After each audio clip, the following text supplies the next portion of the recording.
Hello viewers, how are you. उम्मीद है आप सब खैरियत से होंगे। मैं हूं टेक होम की तरफ से आपका होस्ट नैयर अब्बास। वीवर्स, आज हम पहले प्रैक्टिकल की तरफ बढ़ते हैं। आज की इस वीडियो के अंदर मैं आपको एक स्टीम आयरन की वॉशिंग, एक्सटर्नल और इंटरनल वॉशिंग, खुसूसी तौर पर उसके टैंक की वॉशिंग करने का तरीका बताऊँगा। वीवर्स, क्योंकि आम ड्राई आयरन जो है वो बहुत आसान होती है, उसका इस्तेमाल भी आसान है, उसकी सफाई भी बहुत आसान होती है। लेकिन स्टीम आयरन काफ़ी मुश्किल होती है और इसका इस्तेमाल भी आसान नहीं और इसकी क्लीनिंग भी आसान नहीं। स्टीम आयरन के अंदर सबसे बड़े जो मसले आते हैं वो ये आते हैं कि इसके नीचे से सुराख अक्सर बंद हो जाते हैं और बाज़ औक़ात जब आप कपड़े के ऊपर से प्रेस करने लगते हैं तो इसके अंदर से वाइट किस्म के ज़र्रात निकल कर आपके कपड़ों के ऊपर आ जाते हैं। तो इसकी बेसिक वजह पहले मैं आपको बता दूं, पहले मैं इसका तारुफ ये करवा दूं कि इसकी बेसिक वजह ये है कि हम जब अपने टैप का, घर के नलके का पानी इस्तेमाल करते हैं तो क्योंकि वो हार्ड होता है और हार्ड वाटर के अंदर बहुत से मिनरल्स शामिल होते हैं, तो वो गर्म होने के बाद उसके अंदर कैल्शियम फास्फेट के क्रिस्टल बन जाते हैं और वो जमता रहता है और आहिस्ता आहिस्ता आपके उन नोज़ल्स को और सुराखों को भी बंद कर देता है। लिहाजा सबसे पहले मैं ये बता दूं, इसकी हदायत में यही है, आप इसका मैनुअल भी अगर देखें तो इसके लिए आप कभी भी घर की टूटी का पानी इस्तेमाल मत करें। जब भी करें इसके अंदर आपने डिस्टिल्ड वाटर इस्तेमाल करना है। एक दूसरे नंबर पर जब भी आपने कपड़े इस्त्री करने हैं उसके बाद आपने इसके टैंक को खाली करके रखना है, इसके टैंक में पानी नहीं खड़े रहना। तो आइए चलते हैं, मैं पहले आपको तारुफ करवाऊँ कि इसके लिए क्या कुछ हमें ज़रूरत है। तो आइए जी, ये देखें, ये मेरे पास एक रसल हॉब की स्टीम आयरन है। इसको हमने इसकी बॉडी को बाहर से साफ़ करना है, एक्सटर्नल, और बाहर से ये वैसे ही साफ़ सुथरी है, लेकिन हमने इसके टैंक की सफाई करना आपको बताना है कि किस तरह टैंक के अंदर से इसका जो महलूल है, जो इसके अंदर क्रिस्टल बने हुए हैं, वो हमने किस तरह निकालने हैं। तो इसके लिए हमें बुनियादी तौर पर जो चीज़ें दरकार हैं ये मैं आपको पहले उसका तारुफ करवा देता हूँ। तो सबसे पहले ये है कि ये हमने टूथ पिक्स लेनी है, एक हमने डेंटल ब्रश लेना है, ये हमारे पास बेकिंग सोडा है और ये हमारे पास सफ़ेद सिरका है, ये नेचुरल का सिरका मैंने इस्तेमाल कर रहा हूँ। ये मेरे पास इस बोतल के अंदर डिस्टिल्ड वाटर है और इस बोतल के अंदर मैंने ऑलरेडी सिरका और डिस्टिल्ड वाटर का महलूल बना के रख लिया है। ठीक है, तो सबसे पहले आपने इसकी ये सफाई करने का प्रोसेस ये है कि ये टूथपिक जो है आपने लेकर इनकी जितनी ये ग्रूव्स बने हुए हैं, जितनी ये गहरी जगह है जहाँ कोई चीज़ नहीं पहुँचती, आपने इस तरह इसको अच्छे तरीके से वॉश कर लेना है। ठीक है, ये देखें, इसमें से आपको नज़र आ रहा है इसके अंदर से गंद निकल रहा है। ये देखें, जहाँ जहाँ आपकी ये अप्रोच हो सकती है, क्योंकि स्टीम आयरन को आप जितना साफ़ रखेंगे उतनी ही ये ठीक चलेगी, अदरवाइज़ इसकी में ख़राबी के चांसेस ज़्यादा हैं। और आपको ये भी बता दें कि स्टीम आयरन जो है ये बहुत ही कॉम्प्लिकेटेड किस्म की इस्त्री होती है और इसको आम इलेक्ट्रिशियन सही नहीं कर सकता, बल्कि अमूमन ये फिर ड्राई ही रह जाती है, स्टीम ख़त्म हो जाती है। तो ये देखें, इससे आप ये होगा कि टूथपिक से आप इसकी सारी वॉशिंग कर लें इन जगहों की, जहाँ जहाँ आपका हाथ इजीली नहीं जा सकता, आप वहाँ से टूथपिक से इसको अच्छी तरह साफ़ कर लें। अब उसके बाद आपने इसको किया, ये देखें, हर जगह पे जहाँ तक आपसे डाल सकते हैं इस तरह आपने। अब आपने क्या करना है, हमने इस बेकिंग सोडे में थोड़ा सा डिस्टिल्ड वाटर मिलाना है, कोई भी पानी मिला सकते हैं, और इसकी एक पतला सी लेप बना लेनी है, यानी कि महलूल बना लेना है। तो इसके लिए हम इसमें थोड़ा सा पानी मिक्स करेंगे, तो एक पतला सा महलूल इसका तैयार हो गया।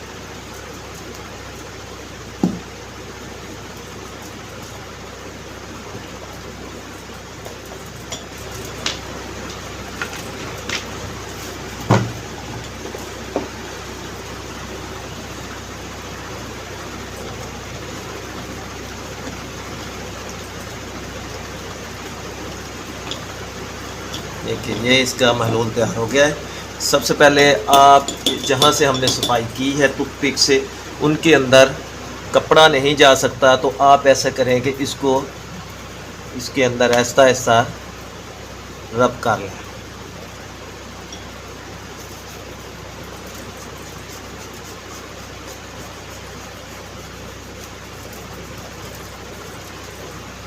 ठीक है, इसके बाद एक नरम स्पंज टाइप कपड़ा लेके आप इसको गीला करें और आहिस्ता आहिस्ता आप इसकी हर तरह से सफाई शुरू कर दें। आप इसकी कंडीशन देख लें। अभी मैं इसको साफ़ करके आप इस कंडीशन देखिएगा। ये देखें व्यूअर्स, हमने इसे अच्छी तरह बेकिंग सोडे से साफ़ कर लिया है। पहले टूथपिक से इसकी तमाम ग्रूव्स में से निकाल लिया है। अभी हमने इसको बेकिंग सोडे से साफ़ कर लिया है। बेकिंग सोडे के साथ साफ़ करने के बाद हमने इसे सादा पानी से कपड़ा गीला किया। ये एक टॉवल भी आपके पास होना चाहिए, इसलिए कि कोई पानी वगैरह गिरे, जहाँ इस्त्री गर्म रखी जाए तो इससे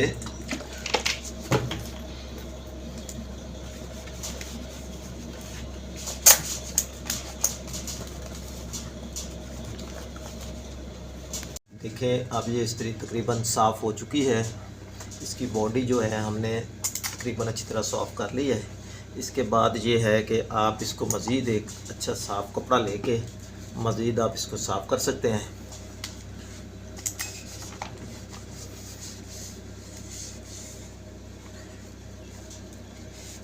ये थोड़ा सा प्रोसेस है, लेकिन ये इस्त्री मार्केट में इलेक्ट्रिशियंस के पास भेजने वाली नहीं होती। आप जितनी इसकी हिफाजत करेंगे इंटरनल और एक्सटर्नल दोनों लिहाज से,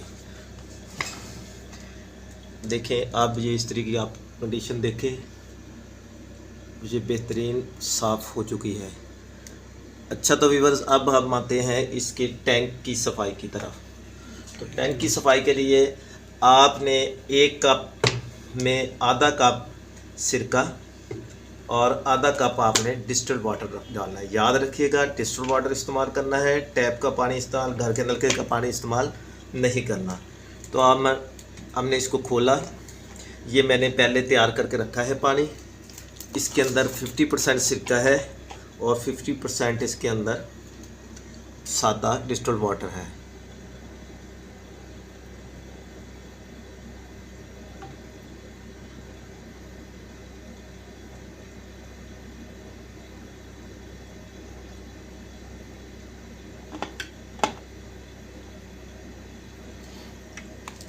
ये हमने इसमें डाल दिया। अब आपने इस इस्त्री को, इसकी नाब को फुल पे रख के हम इसको ऑन करेंगे।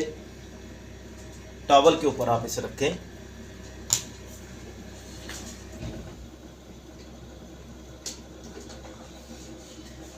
ये हमारी इस्त्री ऑन हो गई है। अब आप इसे गर्म होने दें और इसको ट्रिपिंग होने दें। गर्म होके बंद हो गई है। तो अभी हम इस इस्त्री को 5-7 मिनट के लिए इसी तरह छोड़ देंगे ताकि इसका जो अंदर केमिकल एक्शन है वो हो जाए। उसके बाद हम इसे आहिस्ता आहिस्ता आप इसको इस तरह हिला लें और इसे 5 से 10 मिनट के लिए इसी तरह रहने दें। और एक दफ़ा इसे दोबारा इस्त्री को जब ये दोबारा रीस्टार्ट हो जाए, फिर आप इसको जब इस्त्री ऑफ हो जाए उसके बाद आप इसको अगला प्रोसेस उसके बाद शुरू करना। हमारी इस्त्री दोबारा ऑन हो गई और दोबारा ट्रिप हो चुकी है। ठीक है, अब इसे हम जो है आहिस्ता आहिस्ता इसको मूव करते रहेंगे ताकि इसके टैंक के अंदर हमारा जो है वाटर महलूल वो हिलता रहे।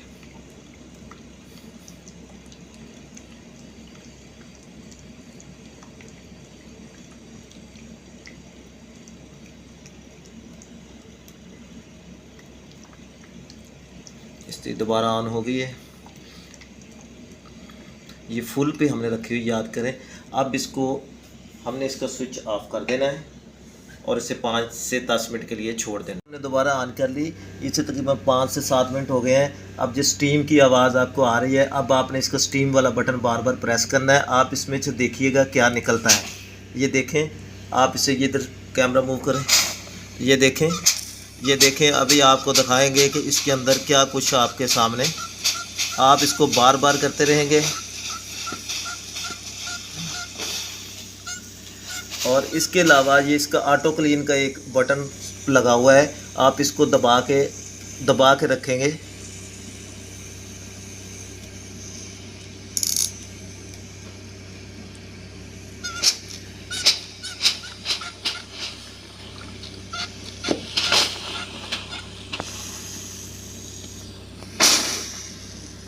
ये तकरीबन 5 से 6 मिनट दबता है, उसके बाद ये ब्रस्ट लगाता है और इसको आपने हिलाते रहना है। ठीक है, अब इसका स्विच आप दोबारा बंद कर दें और इसको थोड़ा थोड़ा हिलाते रहें और प्रेस करते रहें जब तक कि इसमें से आपका सिरके वाला पानी ना निकल जाए और आपकी जो नालियां हैं वो साफ़ ना हो जाए।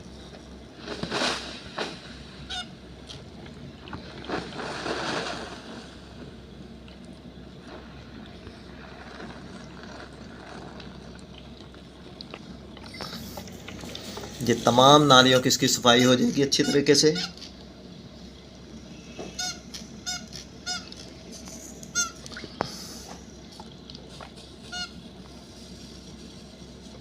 आप इसे दोबारा गर्म कर लें क्योंकि इसमें से पानी आ रहा है। इसको स्टीम जब बन जाएगी,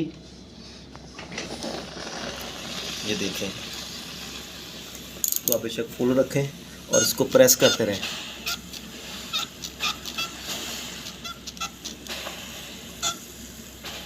देखें ना व्यूअर्स, इसमें से क्या कुछ निकल रहा है। देखने में इस्त्री कितनी साफ़ थी।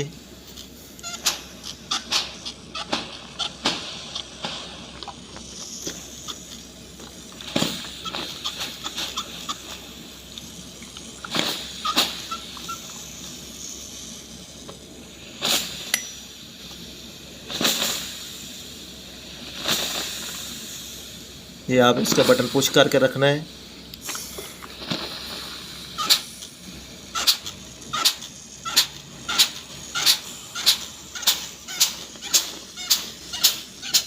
अब आप इसे बंद कर लें और इसके अंदर ये दिखाया, ये देखें, ये तमाम गंद इसमें से निकला है।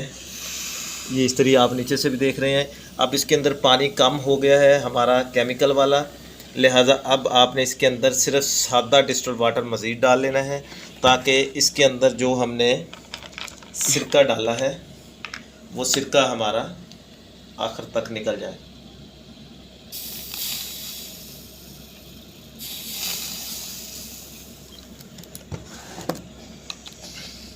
अब इसे आप दोबारा ऑन कर लें, फुल पे स्टीम बनने दें, इसको थोड़ा थोड़ा शेक करते रहें। ये काफ़ी लेंथी प्रोसेस होता है। उसकी वजह यह है कि ये आम तौर पे लोगों के पास सालों से इस्त्रियाँ हैं, वो उनको साफ़ नहीं करते और आखिरकार होता ये है कि वो सिर्फ इसको ड्राई आयरन के तौर पर इस्तेमाल कर रहे होते हैं क्योंकि उसकी स्टीम नालियाँ तमाम उसके सुराख बंद हो चुके होते हैं।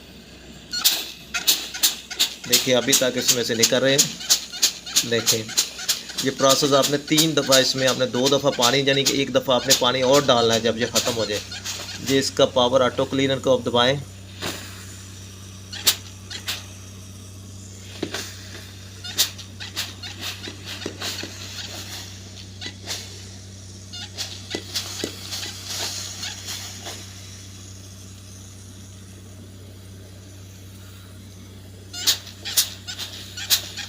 आपने इसको पुश करते रहना है।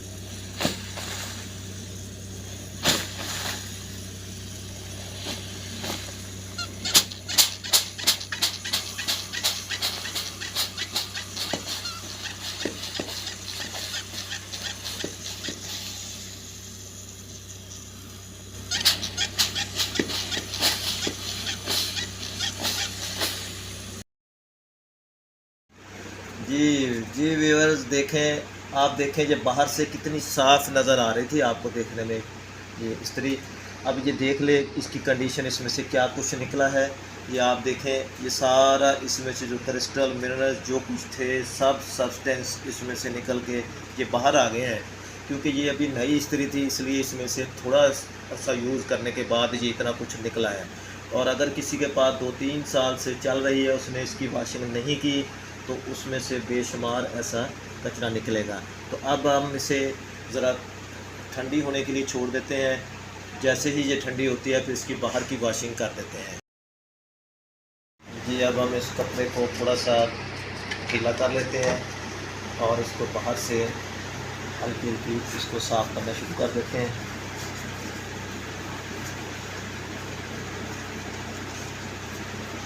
व्यूअर्स देखिएगा, अब ये इस्त्री मुकम्मल तौर पर साफ़ हो गई है। इसका वाटर टैंक बिल्कुल साफ़ हो गया है।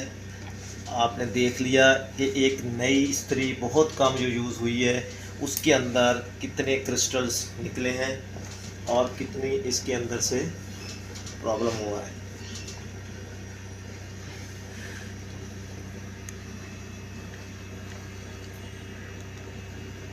देखें ये वही इस्त्री है, आप इसको चेक करें। व्यूअर्स उम्मीद है आपको आज की ये वीडियो पसंद आई होगी और यकीनन ये आपके लिए बहुत फ़ायदेमंद साबित होगी। आप इस इस्त्री को इसी तरह अगर अच्छे तरीके से अपने घर में इसको केयर से यूज़ करें, इसकी इंटरनल सफाई रखें, इसकी एक्सटर्नल सफाई रखें और कम से कम साल में एक दफ़ा ये प्रोसेस इसके टैंक के साथ करें, तो इंशाल्लाह ताला ये इसकी लाइफ डबल हो जाएगी। और ये याद रखें, मैं दोबारा आपको कह रहा हूँ, कभी भी स्टीमर इस्त्री के अंदर आपने नलके का पानी नहीं डालना। हमेशा जब भी आप डालें इसके अंदर आप मिनरल वाटर डालें, डिस्टिल्ड वाटर डालें और इसके अंदर जब भी आपने कपड़े प्रेस करने हैं आपने उसके बाद इसका टैंक खाली करके इसको रखना है। तो आखिर में आपसे फिर वही रिक्वेस्ट है कि आप हमें अप्रिशिएट करें और मेरे चैनल को सब्सक्राइब करें, लाइक करें और अपने कीमती आरा से आगाह करें। इंशाल्लाह ताला अब आपसे अगली मुलाकात बहुत जल्द होगी।